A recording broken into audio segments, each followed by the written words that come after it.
आप देख रहे हैं हॉरर हाई। आज की कहानी रवि जी की है। ये घटना उस वक्त की है जब रवि और उसके दोस्त अमर को अहमदनगर की आईएमडीसी में सिक्योरिटी गार्ड की जॉब मिली थी और ये दोनों पुणे से अहमदनगर आ चुके थे। नए शहर में नौकरी मिलने के बाद सबसे पहला और बड़ा प्रश्न था कि रहने की जगह कहाँ मिलेगी। किस्मत से कंपनी के मैनेजर पुणे से थे, इसलिए उन्होंने 2 दिन के लिए कंपनी में इन लोगों को रहने के लिए जगह दे दी थी। अगले संडे ये लोग एक रियल एस्टेट ब्रोकर से मिले और उसने इन लोगों को एक पुरानी बिल्डिंग में फ्लैट किराए पर दिया जिसका नंबर था कमरा नंबर 303। इन लोगों ने उस ब्रोकर को 3 महीने का रेंट भी एडवांस में दे दिया और उसी दिन शाम को 6 बजे सामान लेकर उस फ्लैट में रहने के लिए शिफ्ट हो चुके थे। वहाँ पर सामान सेट करते वक्त रसोई में अमर को एक पुराना क्रिकेट का बैट दिखाई दिया। वो बैट रसोई की दीवार पर रख दिया था इन लोगों ने। सामान सेट करने के बाद रात का खाना खाकर ठीक 10 बजे ये दोनों बिस्तर पर सोने चले गए। दूसरे दिन रवि की नाइट शिफ्ट थी और अमर की सुबह 6 बजे की शिफ्ट थी, इसलिए उसे 4 बजे उठकर टिफिन बनाना था। रवि ने अमर से कहा था कि कुछ भी करना पर टिफिन बनाते वक्त मेरी नींद टूटनी नहीं चाहिए। तुम टिफिन बनाकर सुबह जल्दी से निकल जाना। रवि के दोस्त अमर ने भी हाँ कर दिया। फिर वो जमीन पर और रवि फोल्डिंग पर सो गया। फ्लैट में एक 0 वाट का बल्ब जल रहा था। रसोई घर में जाते वक्त लेफ्ट साइड में एक बाथरूम और एक टॉयलेट था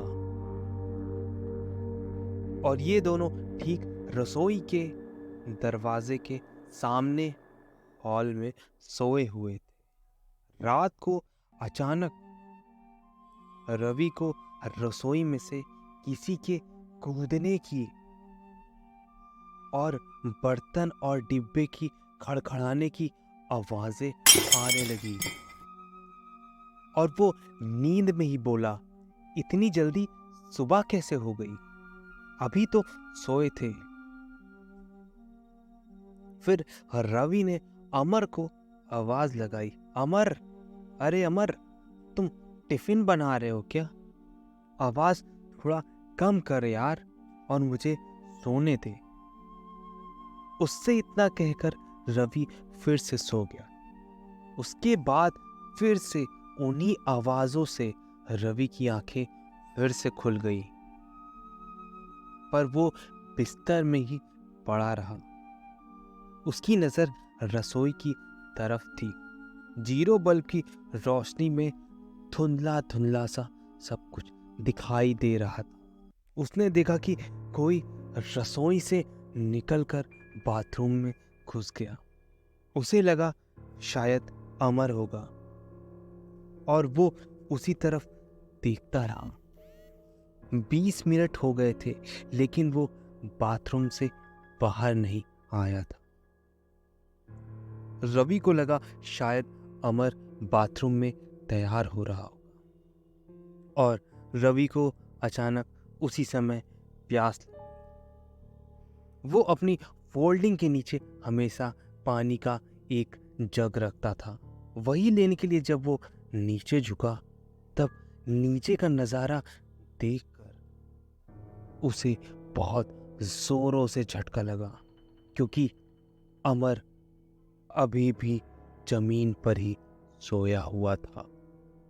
अब अगर अमर उसके सामने था तो बाथरूम में 20 मिनट से कौन घुसा हुआ था, ये सोचकर वो डर के मारे सहर उठा और डर के मारे जोर जोर से कांपने लगा।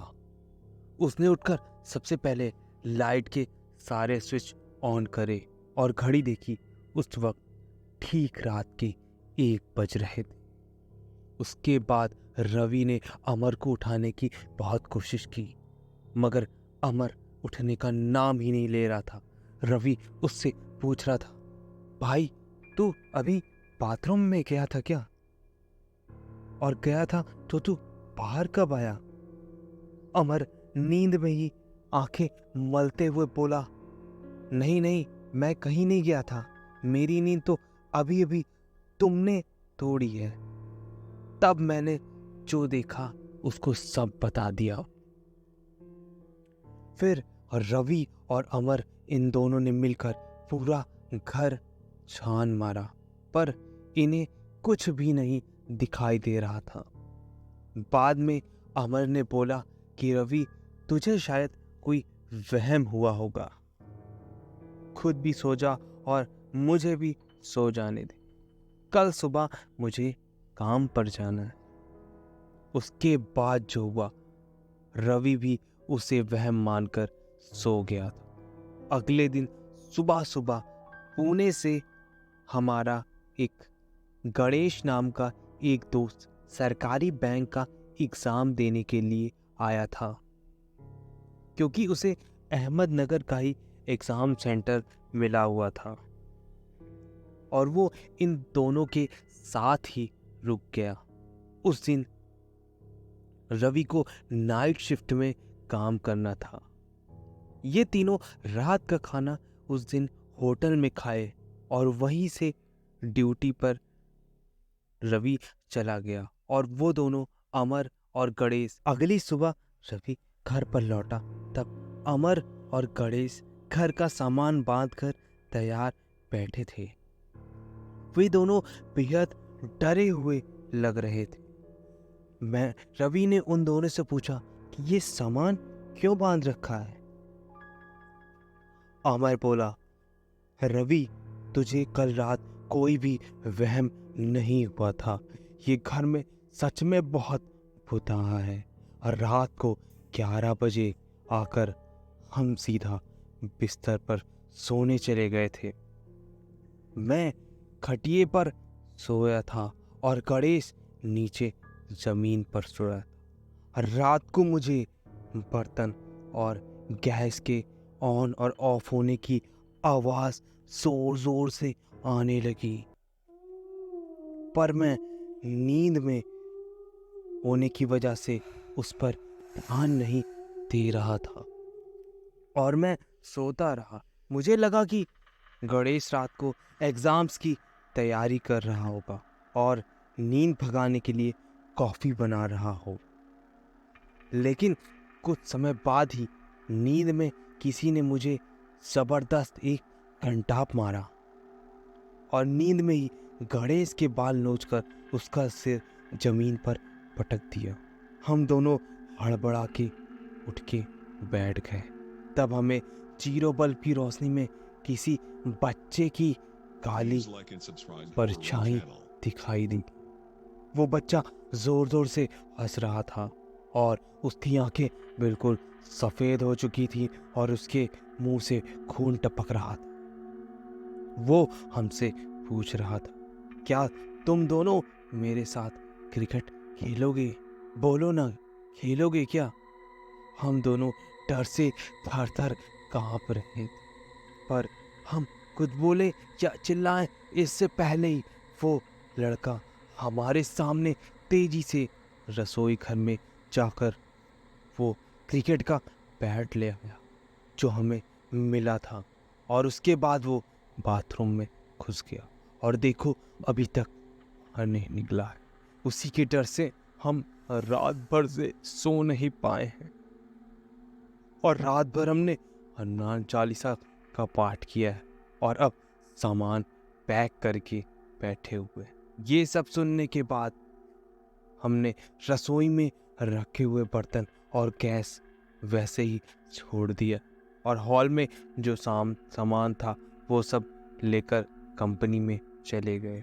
बाद में मैंने आस पड़ोस के पड़ोसियों से पूछताछ की, तब उन लोगों ने बताया कि वो बिल्डिंग बनते समय वहाँ पर एक बच्चे की ऊपर से गिर के डेथ हो गई थी।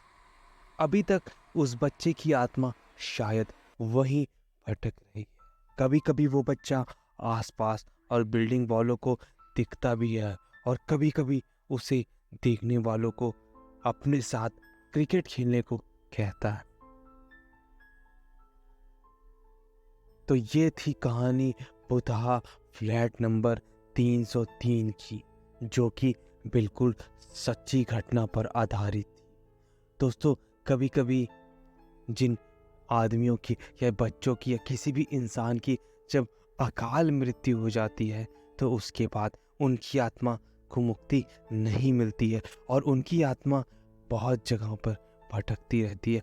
आप में से बहुत लोगों ने भी इन सब किस्सों के बारे में सुना होगा।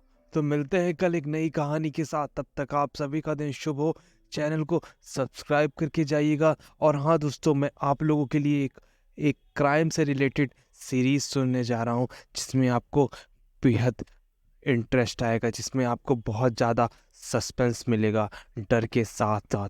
तो मिलते हैं नई कहानी के साथ। तब तक आप सभी का दिन शुभ हो।